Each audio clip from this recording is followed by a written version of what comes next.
امام احمد رضا اور ایک نوجوان کا واقعہ۔ رات کا وقت تھا اور عشاء کی نماز کے بعد مسجد میں خاموشی چھا چکی تھی۔ چند لوگ ابھی بھی امام احمد رضا سے مختلف سوالات کر رہے تھے۔ امام رضا احمد ایک نہایت دانا اور باخبر بزرگ تھے، جنہیں نہ صرف دینی علوم میں عبور حاصل تھا بلکہ دنیاوی امور میں بھی مہارت تھی۔ لوگ بلا جھجھکا اپنے مسائل ان کے سامنے پیش کرتے اور رہنمائی حاصل کرتے۔ نماز کے بعد شجاع احمد، جو ایک نوجوان تھا، نے ہمت کی اور امام احمد رضا صاحب کے پاس جا کر بیٹھ گیا۔ اس کے دل میں بہت ساری باتیں تھیں جن کا جواب اسے چاہیے تھا۔ اس نے امام صاحب کو سلام کیا اور امام صاحب نے مسکراتے ہوئے جواب دیا، وعلیکم السلام بیٹا، کیا بات ہے، کچھ کہنا چاہتے ہو؟ شجاع احمد نے کچھ توقف کے بعد آہستہ آہستہ بولنا شروع کیا، امام صاحب، کبھی کبھی میں چاہتا ہوں کہ بہت دور چلا جاؤں، کہیں بہت دور، کسی گمنام جنگل میں، سب پریشانیوں سے دور، سب لوگوں سے دور۔ وہ رک گیا اور امام صاحب کی طرف دیکھا جو اس کی بات غور سے سن رہے تھے۔ امام احمد رضا صاحب نے سر ہلا کر کہا، جی بیٹا، آگے بولیں، میں سن رہا ہوں۔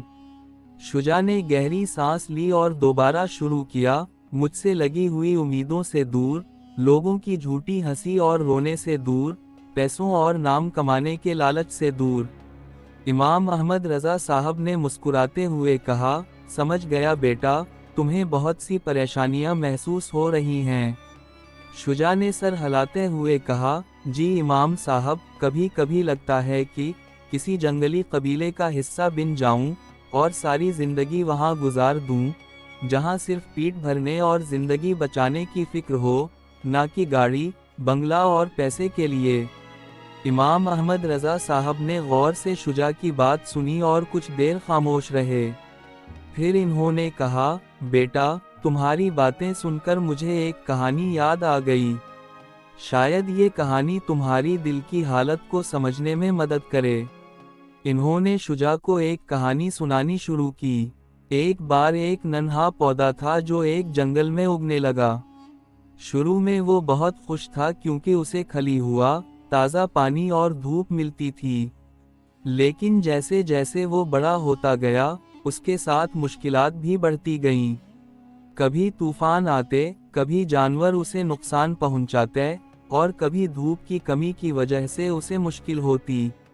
ایک دن پودے نے فیصلہ کیا کہ وہ اس مشکل زندگی سے تنگ آ چکا ہے اور اسے ایک ایسی جگہ جانا چاہیے جہاں کوئی پریشانی نہ ہو۔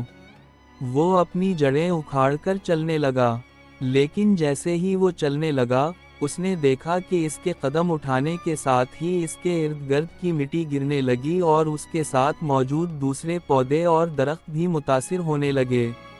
پودے نے سوچا کہ وہ تو خود بھی اس زمین کا حصہ ہے اور اگر وہ یہاں سے چلا گیا تو نہ صرف وہ خود کمزور ہو جائے گا بلکہ اس کے ساتھ موجود دوسرے پودے بھی متاثر ہوں گے۔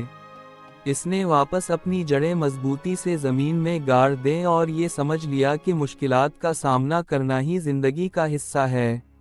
پودے نے پھر سے اپنی جڑیں مضبوط کیں اور مشکلات کا سامنا کیا۔ وقت کے ساتھ ساتھ وہ ایک مضبوط درخت بن گیا جو نہ صرف خود مضبوط تھا بلکہ دوسروں کو بھی سایہ اور سہارا دینے لگا۔ امام احمد رضا صاحب نے کہانی ختم کرتے ہوئے کہا، بیٹا، زندگی میں مشکلات آتی ہیں، لیکن ان کا سامنا کرنا ہی ہمیں مضبوط بناتا ہے۔ اگر ہم ان سے بھاگیں گے تو نہ خود مضبوط ہو سکیں گے اور نہ ہی دوسروں کو سہارا دے سکیں گے۔ ہر شخص کی زندگی میں ایک ایسا موڑ آتا ہے جب اسے لگتا ہے کہ سب کچھ چھوڑ کر بھاگ جانا چاہیے، لیکن اصل ہمت وہ ہے جو ان مشکلات کا سامنا کرنے میں ہے۔ پھر امام احمد رضا صاحب نے قرآن کی ایک آیت کا حوالہ دیتے ہوئے کہا، اللہ تعالیٰ فرماتے ہیں، سورۃ البقرہ 2 سے 45، یعنی، اور رنج و تکلیف میں صبر اور نماز سے مدد لیا کرو، اور بے شک نماز گراں ہے، مگر ان لوگوں پر گراں نہیں جو عجز کرنے والے ہیں۔ شجاع نے امام صاحب کی باتوں کو غور سے سنا اور پھر سوال کیا، امام صاحب، یہ جو آپ نے قرآن کی آیت کا حوالہ دیا ہے، کیا آپ مجھے اس کی تفصیل سے سمجھا سکتے ہیں؟ امام احمد رضا صاحب مسکراتے ہوئے بولے، بہت اچھا سوال ہے، شجاع۔ جب اللہ تعالیٰ فرماتے ہیں کہ ہمیں اپنی زندگی کی مشکلات اور پریشانیوں کا سامنا صبر اور نماز کے ذریعے کرنا چاہیے، اس آیت کو تفصیل سے سمجھتے ہیں۔ اس حصے کا مطلب ہے کہ ہمیں اپنی مشکلات کے وقت صبر اور نماز کے ذریعے اللہ سے مدد مانگنی چاہیے۔ صبر کا مطلب ہے کہ ہم اپنے دل کو مضبوط رکھیں اور مشکلات کا سامنا کریں بغیر کسی شکایت کے۔ نماز ایک ایسی عبادت ہے جو ہمیں اللہ سے جوڑتی ہے اور ہمیں سکون اور اطمینان دیتی ہے۔ یہاں اللہ تعالیٰ فرماتے ہیں کہ نماز اور صبر ایک بڑی چیز ہے، یعنی یہ ایک مشکل کام ہے جو ہر کسی کے بس کی بات نہیں۔ اس کا مطلب ہے کہ یہ نماز اور صبر انہی لوگوں کے لیے آسان ہیں جو دل سے عاجزی اور خشوع کے ساتھ اللہ کی طرف جھکتے ہیں۔ خشوع کا مطلب ہے کہ دل سے اللہ کی عظمت اور اس کے سامنے عاجزی کا احساس کرنا۔ اس آیت میں اللہ تعالیٰ ہمیں یہ بتا رہے ہیں کہ اگر ہم مشکلات کا سامنا کر رہے ہیں تو ہمیں صبر اور نماز کے ذریعے اللہ سے مدد مانگنی چاہیے۔ نماز ہمیں سکون دیتی ہے اور صبر ہمیں مضبوط بناتا ہے، اور جب ہم دل سے اللہ کی طرف جھکتے ہیں اور اس کی عظمت کا احساس کرتے ہیں تو یہ دونوں چیزیں ہمارے لیے آسان ہو جاتی ہیں۔ بیٹا، صبر اور نماز کے ذریعے ہم نہ صرف اپنی مشکلات کا سامنا کر سکتے ہیں بلکہ اللہ کی مدد بھی حاصل کر سکتے ہیں۔ اس لیے ہمیشہ یاد رکھو کہ جب بھی تمہیں کوئی پریشانی ہو، اللہ کی طرف رجوع کرو، صبر کرو اور نماز پڑھو۔ شجاع نے امام احمد رضا صاحب کی باتوں کو غور سے سنا اور ان کی وضاحت سے بہت مطمئن ہوا۔ اس نے دل سے شکر گزار ہو کر اپنی زندگی میں نئے عزم کے ساتھ آگے بڑھنے کا فیصلہ کیا۔